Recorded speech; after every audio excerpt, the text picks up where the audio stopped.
بسم اللہ الرحمن الرحیم صلی اللہ تعالیٰ علی محمد صلی اللہ تعالیٰ علیہ وسلم۔ آج ہم قرب الہی سے اپنے پہلے درس کا آغاز کر رہے ہیں۔ اللہ رب العزت کا قرب تو سبھی چاہتے ہیں، لیکن بے شک باکمال وہی ہوتا ہے جسے اللہ رب العزت اپنے قریب کرنا چاہے۔ قرب الہی کی پہلی جلد اور پہلا کمال کہ اے میرے عزیز، حصول قرب الہی کی راہ اولا طے کرنے کی غرض سے دنیا میں آمد کا مقصد جاننا بے حد ضروری ہے، اور اس کے لیے بطور تمہید ہمیں سمجھنا ہوگا کہ اللہ عز و جل نے تجھے بیکار پیدا نہیں کیا، کیونکہ وہ فضول کاموں، عبث ارادوں اور غیر ضروری فیصلوں سے پاک و منزہ ہے۔ ارشاد رب غفار ہے، افحسبتم انما خلقناکم عبثا وانکم الینا لا ترجعون، یعنی اے لوگو، کیا تم یہ گمان کرتے ہو کہ ہم نے تمہیں یوں ہی بیکار پیدا کیا ہے اور یہ کہ تم ہماری جانب نہیں لوٹائے جاؤ گے؟ بے شک تمام لوگ اللہ تبارک تعالیٰ کی جانب دوبارہ لوٹائے جائیں گے۔ مزید ارشاد فرمایا، وما خلقنا السماء والارض وما بینہما باطلا ذلک ظن الذین کفروا،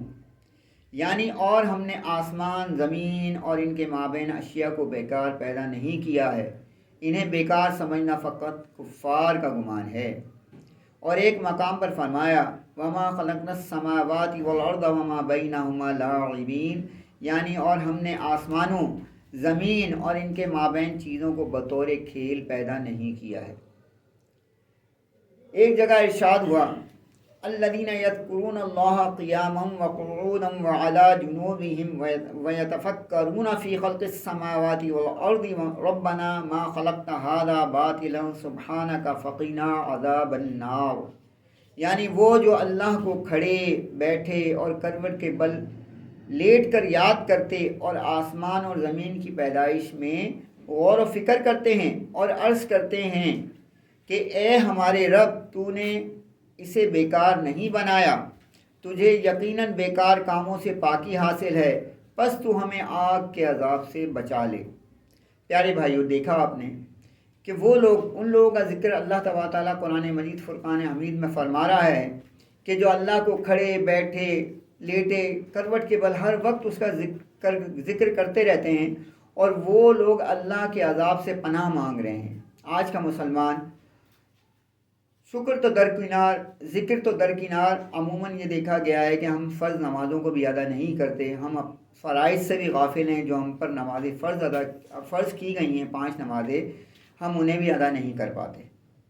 اے راہ حق کے طالب مسلمان، جب تو جان چکا کہ اللہ رب العزت نے تجھے بیکار پیدا نہیں کیا، تو ثابت ہوا کہ یقیناً تیرا دنیا میں آمد کا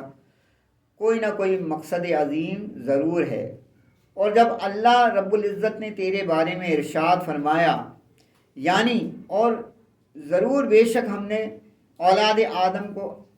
آدم کو عزت و شرف سے نوازا، اور ہم نے انہیں زمین میں جانوروں پر اور سمندروں میں کشتیوں پر سوار ہونے کی توفیق بخشی، اور انہیں پاکیزہ چیزوں میں سے رزق عطا فرمایا، اور جتنی مخلوق ہم نے پیدا کی انہیں ان میں سے کثیر پر خوب فضیلت سے نوازا۔ تو یہ بھی ثابت ہو گیا کہ تو اشرف المخلوقات ہے، لہذا اب اس حقیقت کو تسلیم کیے بغیر بھی چارہ نہیں کہ جب تجھے یہ شرف عطا فرمانے والا اللہ رب العزت ہے، تو یقیناً تیری پیدائش کا مقصد معمولی نہیں بلکہ بہت اشرف و اعلیٰ ہوگا۔ چنانچہ تیرا سب سے پہلا کمال یہی ہے کہ تو اس مقصد کو جانے جس کے لیے اللہ رب العزت نے تجھے کائنات میں بھیجنے کا ارادہ فرمایا، کیونکہ جب مزدور یہ جاننے کی زحمت ہی گوارا نہ کرے کہ مجھے کیا کام کرنا ہے، تو یقیناً اسے انجام دینا بھی ممکن نہیں، اور جب ذمہ داری پوری نہ کرے گا تو اجرت کا مستحق کہاں سے ہوگا؟ لہذا اچھی طرح سمجھ لے کہ اللہ رب العزت نے تجھے بھی ضرور کسی نہ کسی اہم کام کے لیے پیدا کیا ہے، جس کو مطلوب شرع کے موافق پورا کرنے پر بطور اجرت اچھی موت، راحت قبر، عزت و اکرام حشر، پل صراط سے بآسانی گزرنا، دخول جنت،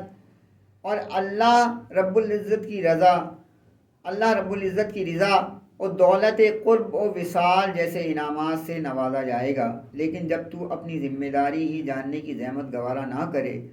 تو اسے پورا کیسے کرے گا، اور جب نہ کر سکے گا تو مذکورہ انعامات کیسے پائے گا؟ تو اللہ رب العزت سے دعا ہے کہ ہمیں قرآن مجید فرقان حمید کو سمجھنے کی اور اس پر عمل پیرا ہونے کی توفیق مرحمت فرمائے۔ وما علینا الا البلاغ المبین۔